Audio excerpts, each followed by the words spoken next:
Assalamualaikum warahmatullahi wabarakatuh. Waalaikumsalam warahmatullahi wabarakatuh. Selamat malam Bu Maya. Apa kabarnya Bu hari ini? Selamat malam. Alhamdulillah baik, sehat, Masih sibuk Bu? walafiat. Oh sudah nyantai jam 7 Oh, nggih. di sini. Saya ucapkan terima kasih atas waktunya dan kesempatannya Bu Maya karena telah meluangkan waktunya untuk saya dalam proses wawancara ini. Gini Bu Maya, wawancara ini saya lakukan untuk memenuhi tugas PPG dalam tahap eksplorasi alternatif solusi. Itu kan para peserta PPG diminta untuk mewawancarai salah satunya yaitu wawancara ke pakar, yakni dosen, Bu.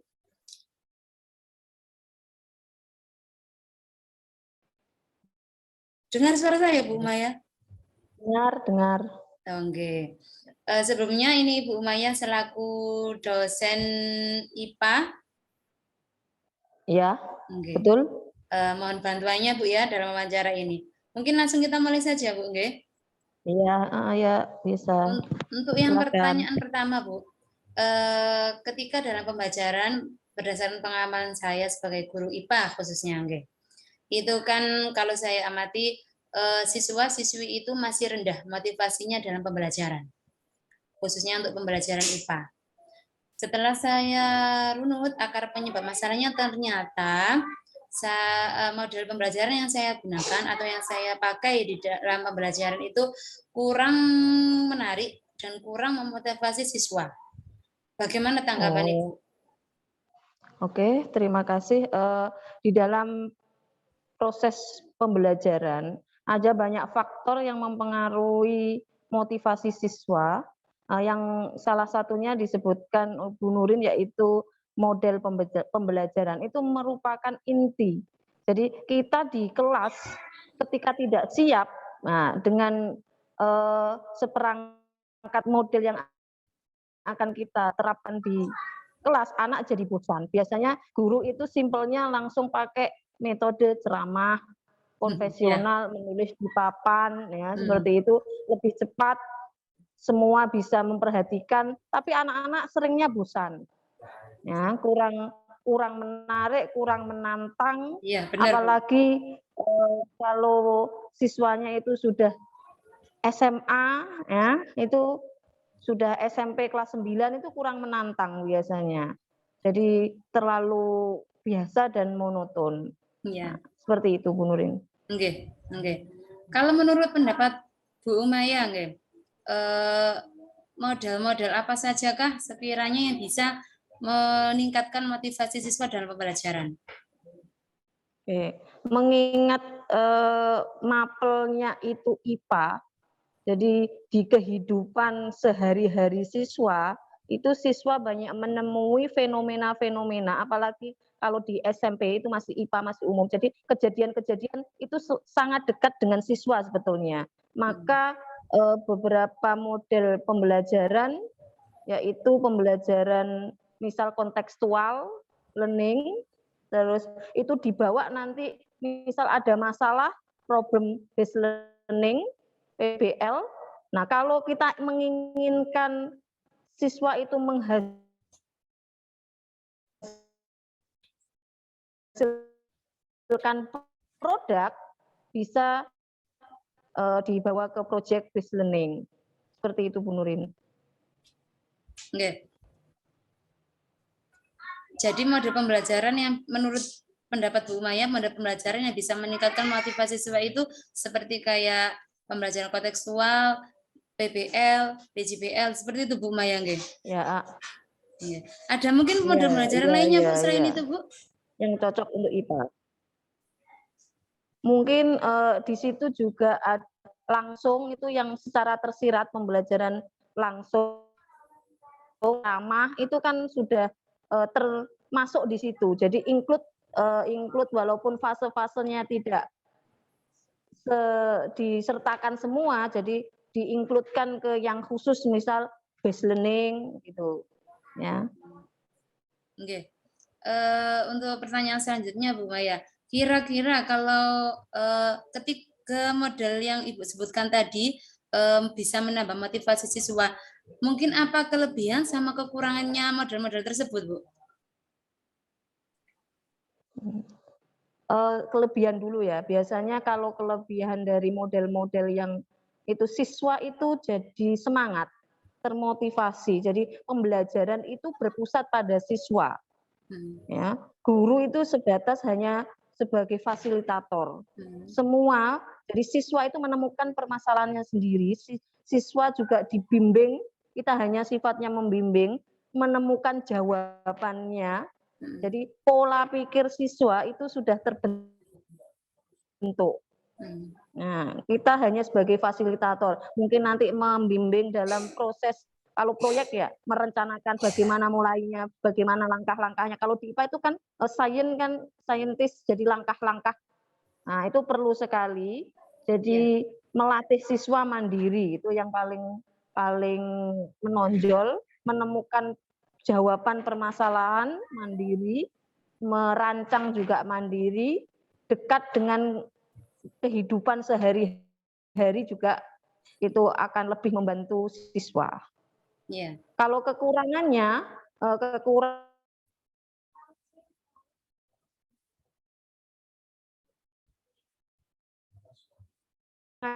tenaga ekstra, perlu waktu yang banyak untuk mempersiapkan itu. Kita itu tertarik di zona nyaman. Jadi, ngajar sini aja sudah selesai materinya. Ngapain kita susah-susah malamnya membuat perencanaan, menyiapkan alatnya. Nah, itu dari gurunya.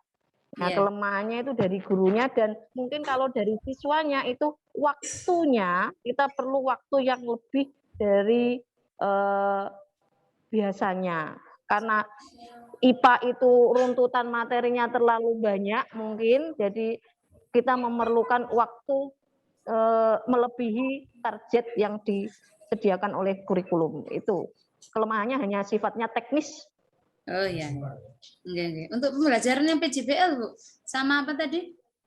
Konseptual dan direct Problem based learning, sama proyek, sama kontekstual. Oh iya. Tadi kan yang Ibu sebutkan kan untuk kelebihan dan kekurangan yang model PBL Problem Based Learning. Untuk yang model selanjutnya? Untuk yang CTL itu mungkin tidak semua materi kita bisa CTL-kan, konseptual. Jadi ketika materi-materi yang abstrak, ya, kita tidak bisa membawa langsung ke dunia nyatanya. Misal kalau di SMA itu atom, bicara atom, kita lihat atom secara nyata tidak bisa. Ya, terus kalau reaksi fusi, reaksi kan di kehidupan nyata kita abstrak. Jadi itu kesulitannya ketika CTL. Tapi kalau sudah ada di kehidupan sehari, gerak kayak gitu, mudah langsung dibawa ke lapangan, dipraktekkan di kehidupan sehari-harinya ada. Itu kalau kelemahan CTL gitu. Jadi kelebihannya istilahnya anak-anak gampang memahami soalnya berhubungan dengan kehidupan nyata gitu Bu ya, untuk yang conceptual learning. Yang satu lagi itu di model pembelajaran apa Bu? PJBL, Project Based Learning. Jadi Project Based Learning. Iya. Iya, itu kelebihan sama kekurangannya Bu. Kelebihannya anak sudah diajari dari mendapat konsep itu, pemahaman konsep itu, kita bawa ke hasil nyata, produk. Jadi dia bisa menghasilkan suatu karya, produk. Selain itu dia memahami sebuah konsep secara mandiri. Tuh. Jadi dia sudah terpatri di sini. Langkah pertama merancang dulu gitu. Tapi permasalahan juga kita pancing dulu, masalahnya apa, kita tanyakan jadi gitu. Jadi runtut pola pikir siswa itu sampai menemukan, sampai ada produknya. Banyak kelebihannya. Jadi mungkin anak lebih kreatif mungkin Bu ya. Kreativitas sangat menantang di situ karena produknya dari kelompok satu, kelompok lain mungkin punya ciri khas dan kreativitas masing-masing. Oke. Kalau kelemahannya, Bu, mungkin istilahnya anak kan disuruh Untuk buat. Nah, itu biasanya kalau kelemahannya itu kalau di siswa, itu selain memerlukan tenaga dan pikiran yang lebih, artinya lebih kerjanya lebih banyak, tidak bisa nyantai. Nah, itu di siswa. Mungkin kalau produknya itu perlu biaya, ya perlu urunan juga gitu ya. Jadi tenaganya sudah dikeluarkan banyak, memerlukan kerja kelompok, waktunya ditambah biaya. Biasanya Oh, ya. ngeluhnya siswa di situ. Ya, ya. Oke. Sudah, Bu?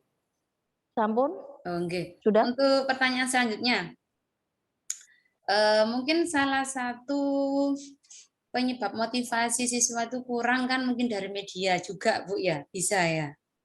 Oh iya. Oke. Selama Fasilitas media yang kita siapkan. Selama ini berdasarkan pengalaman saya mengajar itu kan memang saya kurang memanfaatkan media pembelajaran, Bu. Biasanya ketika saya mengajar hanya menggunakan istilahnya alat peraga atau PPT biasa saja. Itu pun jarang atau hanya sesekali. Jadi dalam pembelajaran pemanfaatan IT itu kurang memang. Nah, setelah mungkin saya eksplorasi atau saya analisis, ternyata salah satu akar penyebab masalahnya yaitu media yang saya pakai dalam pembelajaran itu belum berbasis IT. Okay. Mungkin Bu Umaya punya solusinya? Karena ini kan juga belum optimalnya penggunaan IT dalam pembelajaran kan juga nanti mungkin ada hubungannya sama motivasi siswa juga, Bu. Okay. Ya, dunia sekarang kan sudah teknologi ya, anak kecil aja bawanya sekarang sudah tab, bawanya sudah HP. Nah, mau enggak mau guru itu harus bisa mengimbangi. Artinya dengan perkembangan yang sangat pesat, guru-guru sekarang kan banyak yang muda itu harus mengeksplor, artinya lebih dari muridnya. Muridnya sudah bisa mengakses semuanya dari hanya satu HP. Artinya pegang HP itu sudah tahu semua. Jendelanya ditambah bukan buku saja, sekali buku elektronik dan yang ada di dunia maya itu sangat berkembang. Maka mau tidak mau sebagai guru kita harus mengikuti. Ya, tugas kita mengarahkan. Anak itu sudah bisa, sebetulnya sudah bisa. Ya, yang sederhana sudah bisa. Misal kita punya program kuisis, kita punya kelas poin, nah itu bagus sekali. Jadi kita harus mengeksplor diri kita, harus bisa menggali, jadi mau bisa belajar. Kalau IT gurunya itu harus belajar, enggak bisa enggak sekarang. Gitu Mbak Nurin. Oke. Menurut Bu Umaya, media pembelajaran apa saja yang berbasis IT, Bu? Seperti kalau tadi barusan jenengan bilang kan kayak kuisis, kemudian apa tadi itu? Kelas poin. Iya, kelas poin. Mungkin ada lagi, Bu? Kalau yang sederhana biasanya saya itu video biasanya sudah beredar, jadi kita hanya menambahkan di situ, nanti menerangkan, bukan dari kita, jadi kita sudah di dunia maya itu sudah bisa mengunduh, artinya video-video pembelajaran, misal listrik, ya, rangkaian-rangkaian listrik, nah itu secara praktikum elektronik, artinya virtualnya itu sudah ada, jadi anak tertarik. Oh kalau 3 baterai, di seri, di paralel, nah, oh ternyata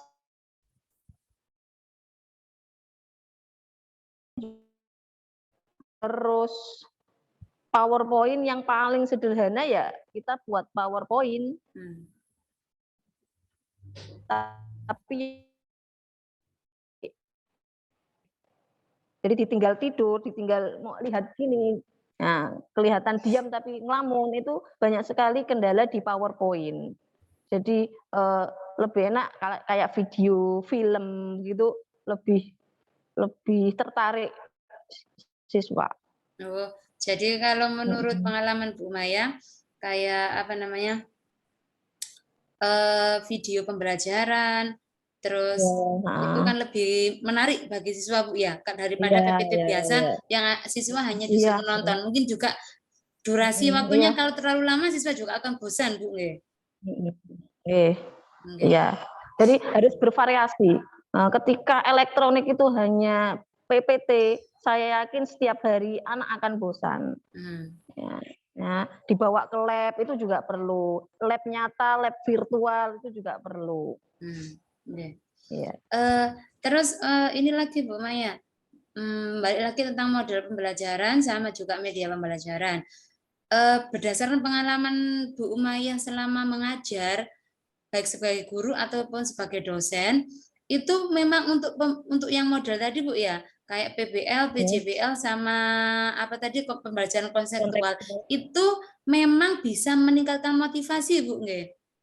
oh sangat bisa, Mmm, bisa dilihat dari sangat hasil bisa sekali. belajarnya gitu Bu ya? Iya, heeh. Kira Anak senang, anak tidak diam, itu juga indikasi atau indikator anak itu termotivasi ya, gitu. Oh, jadi motivasi siswa itu bisa dilihat selain dari hasil belajar juga dari aktivitasnya mungkin saat pembelajaran, Iya, Bu, ya? heeh, iya. Oke oke. Kalau tentang hasil belajarnya, Bu, kira-kira, ketika Bu Umayyah menerapkan model pembelajaran PBL, PJBL, atau pembelajaran konseptual, itu ketuntasan siswanya sekitar berapa persen, Bu? Saya pernah nyoba itu ketika saya, apa gitu istilahnya, survei kelas gitu loh ya, sebagai sing itu muter itu, Mmm, 80%. nah lumayan tinggi, Bu, nggih? Iya, heeh, 80%. Itu di SMA 1. Iya, nggih. Mhm. Kalau untuk media, Bu, sama nggih? Untuk media iya iya, heeh, sama. Sama ya, sama-sama meningkatkan motivasi siswa Bisa dan hasil belajar. meningkatkan, iya Oke. iya. Oke. Terima kasih Bu Maya, barangkali ada penambahan Oke, lagi Bu? sama-sama. Oke, terima kasih sudah. Oke, Sudah tadi cukup? lupa Bu, nggak dikasih info. Kalau Oke jenengan oke. ini Apa? dosen di Universitas Sunan Bonang, Tuban nggih? Oh iya, nah ya. Nggih. Ngajarnya fisika, Oh, ngajarnya IPA. fisika, nggih. Heeh. Sama ngajar di SMA juga Bu ya? Iya, heeh. Di mana SMA Bu? Negeri 1 Tuban. Oh, SMA Negeri 1 Tuban. Nggih Bu, terima kasih Bu Oke, Maya atas waktunya sama-sama, iya. dan Oke, kesempatannya. terima kasih, iya. Semoga sehat selalu Bu Maya dan lancar urusannya. Amin, iya. Oke. Assalamualaikum warahmatullahi wabarakatuh. Waalaikumsalam warahmatullahi wabarakatuh.